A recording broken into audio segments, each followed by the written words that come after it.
Alors, le point 41 de l'ordre du jour, évolution du périmètre de l'EPFL. Ce périmètre, pourquoi il doit évoluer? Parce que avec la création de la région Grand Est, le périmètre d'intervention de l'EPFL est étendu aux départements nouveaux, les Ardennes, l'Aube, la Marne, la Haute-Marne et la communauté d'agglomération de Mulhouse. Donc le PFL a pris un arrêté pour modifier son périmètre et nous, on doit le valider. Est-ce qu'on peut voter sur cette extension du périmètre de l'EPFL? Une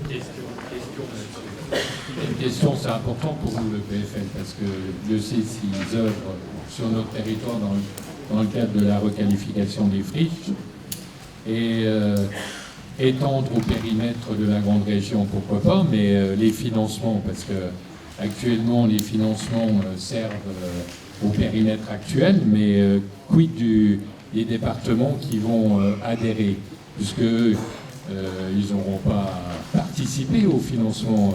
Comment ça va se passer? Parce qu'il n'y a rien d'expliqué sur l'évolution du périmètre au niveau du financement de l'EPFL. Et là, c'est important pour nous, quand on sait toutes les opérations qui sont en cours ou projetées sur notre territoire. Quid de ce financement et quelle participation financière des départements qui vont adhérer, qui vont participer au nouveau périmètre? Est-ce qu'on a des réponses là-dessus? C'est vrai que ce soir, on valide cette extension du périmètre, mais les conditions du fonctionnement par la suite, on ne les connaît pas très bien. Il n'y a rien. On dit qu'il y a effectivement des recettes de l'État, de différentes origines, mais on ne précise pas.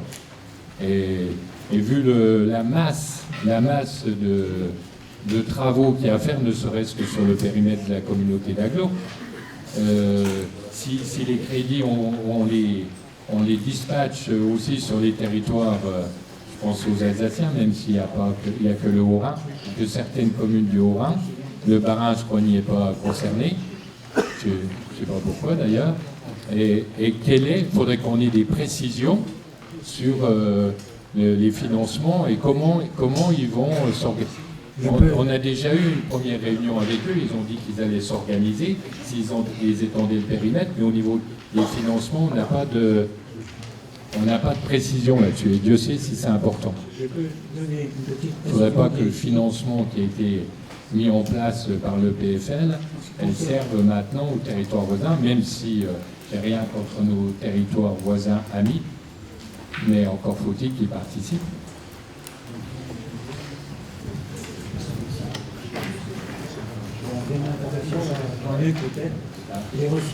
Les ressources de l'EPFL sont inchangées.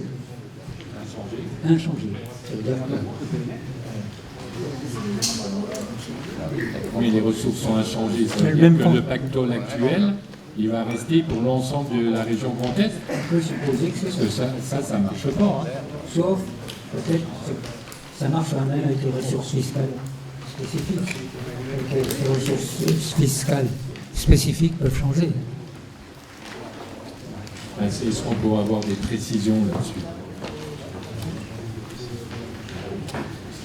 Les dotations, les subventions, mention de concours, participation. Est-ce qu'il y a urgence à voter aujourd'hui?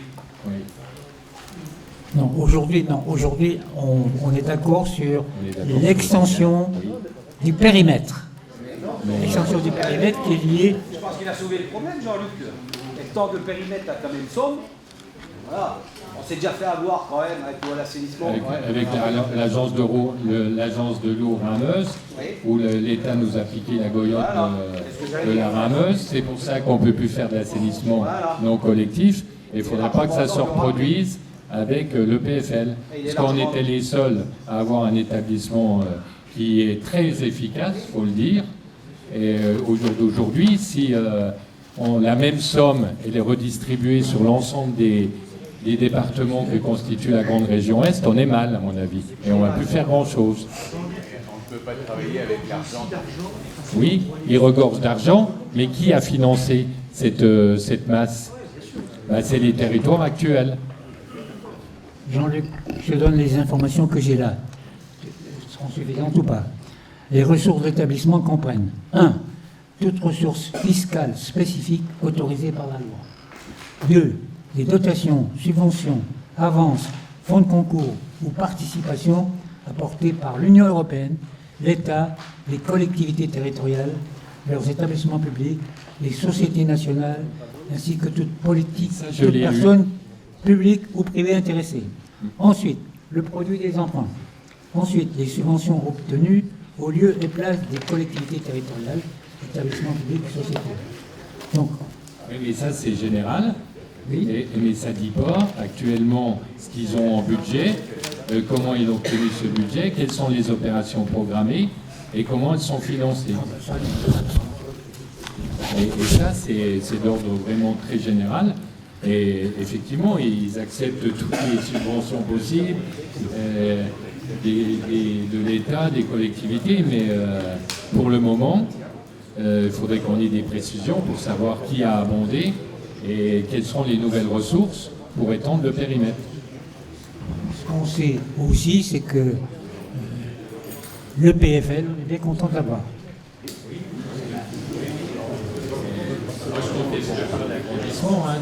Le PFL, ils en ont... Si vous permettez, les établissements publics fonciers, il y en a dans différents secteurs géographiques. Donc, l'établissement public foncier lorrain, effectivement, c'est celui qu'on connaît, mais il y en a d'autres sur le territoire national. Ils sont financés par des taxes spéciales d'équipement, c'est des taxes additionnelles sur le foncier. Donc on n'a pas forcément les précisions aujourd'hui dans le dossier de séance sur la manière dont ils vont traiter effectivement ce qu'il y a dans la caisse aujourd'hui, les excédents. On peut imaginer, ça demandera à être précisé, mais on peut imaginer que ce qui a été accumulé sur un périmètre géographique peut être maintenu et rester fléché sur le périmètre en question. Je pense qu'en termes de comptabilité et de suivi budgétaire, c'est loin d'être insurmontable. Par contre, ce qui est certain aussi, c'est qu'à partir du moment où l'établissement public foncier a un périmètre qui est étendu à d'autres territoires, la taxe spéciale d'équipement sera étendue à ces territoires aussi. Et donc, ils seront contributeurs à partir du moment où ils rentrent dans le périmètre. Et donc, ils auront des financements qui seront pris sur une échelle plus large. Mais la question, effectivement, peut être posée de leur demander de préciser comment ils vont traiter ce qui est dans la caisse aujourd'hui.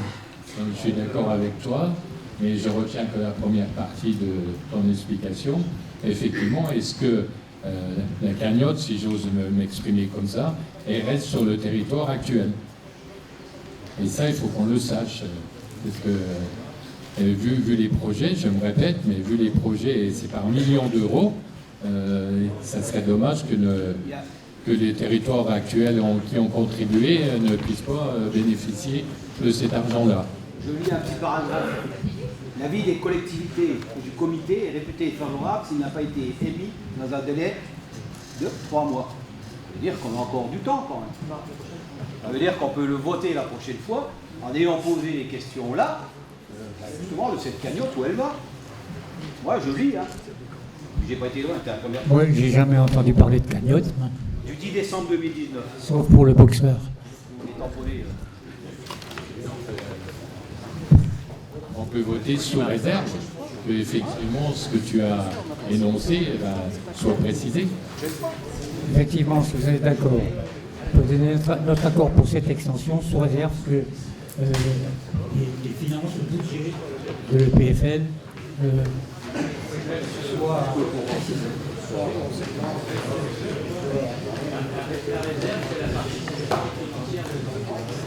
Pardon? Un vote sous réserve, ça on vote pour le vote. Je ne vois pas de vote sous réserve. On ne fait pas une délibération. C'est pas un vote sous réserve. Pour moi, la meilleure solution, c'est d'aller aux explications et de reporter notre décision à la prochaine séance. Et d'arriver avec des explications tendues. Moi c'est comme ça. Moi c'est comme ça. Un vote sous réserve, à mon avis, ça pourrait être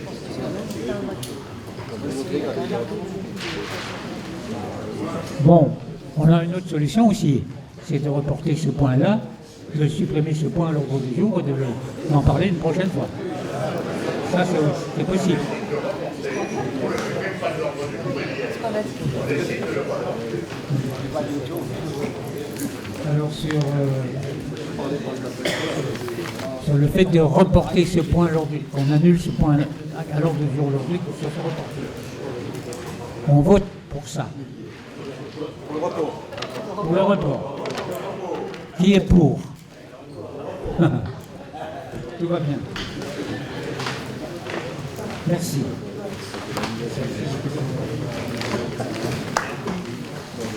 Non, c'est pas fini.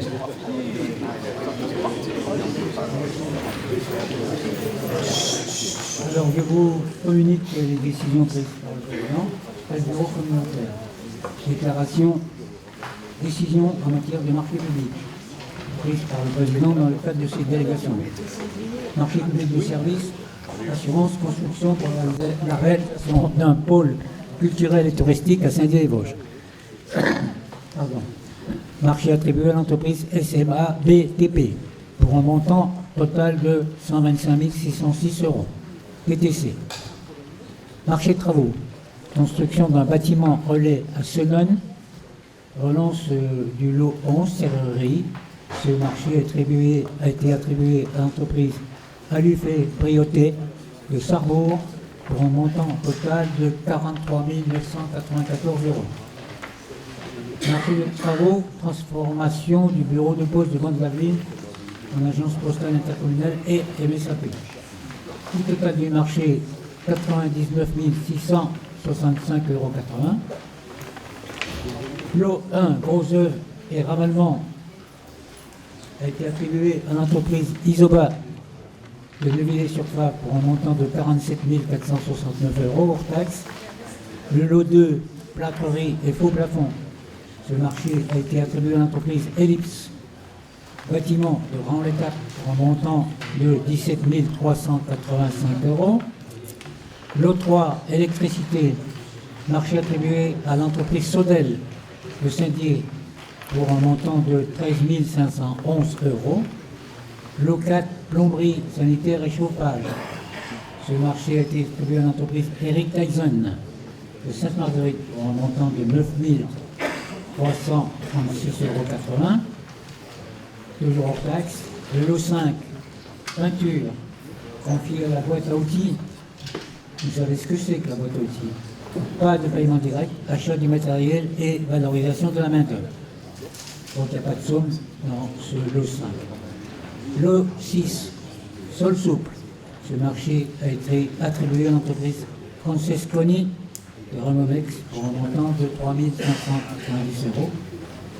Et le lot 7 et dernier, menuiserie extérieure, attribué à l'entreprise MCV de Cranches-sur-Vologne pour un montant de 8 379,74 €. Déclaration d'intention d'aliéner. 2 pour Alarmont, 11 pour Annule, 3 pour Bande-Laveline, 7 pour Bon-sur-Nord-Lepsy, 6 pour Coinche, 2 pour Étival-Clairefontaine, 4 à Fraise, 3 à Gervais-Pal, 2 à la Chapelle de Montbruyère, 4 à la Croix-aux-Mines, 1 à la Houssière, 1 à Mandray, 8 à Moyen-Moutier, 1 à Nompatelise, 2 à la Petite-Raon, 7 à Plainfin, 3 à Provenchère et Colroy, 14 à Raon-l'Étape, 50 à Saint-Dié-des-Vosges, 9 à Sainte-Marguerite, 6 à Saint-Léonard, 2 à Saint-Michel-sur-Mer, 9 à Saulcy-sur-Mer, 4 à Senones, 7 à Tintru et 1 à Wissembain. Voilà, merci. Alors,